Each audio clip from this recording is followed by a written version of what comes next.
नमस्कार। सत्यार्थ न्यूज में आपका स्वागत। क्षेत्र के गांव रीडी में शनिवार रात को हुए बाबा हरिराम जी महाराज के जागरण में बड़ी संख्या में ग्रामीण व नेता शामिल हुए।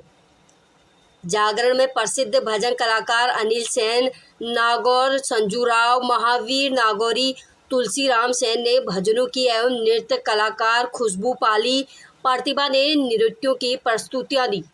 वहीं विशेष झांकी कलाकार प्रकाश मारवाड़ी ने कई सजीव झांकियों की प्रस्तुतियां दी। जागरण में बड़ी संख्या में श्रद्धालु मौजूद रहे एवं अतिथि रूप में विधायक ताराचंद सारस्वत सहित जिला उपाध्यक्ष शिव स्वामी, किसान संघ के तोलाराम जाखड़, हेमनाथ जाखड़ सहित कई नेता शामिल हुए।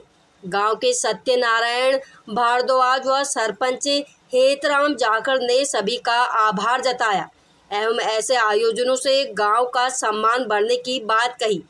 मंदिर के पुजारी हरिराम नाई ने भी सभी का आभार जताया। कमेटी अध्यक्ष सत्यनारायण भारद्वाज ने हर साल की भांति इस साल भी रविवार शाम को नृत्य के साथ अपनी परिक्रमा पूरी की तथा मेले का समापन हुआ। रेडी से नरसी राम संबंधित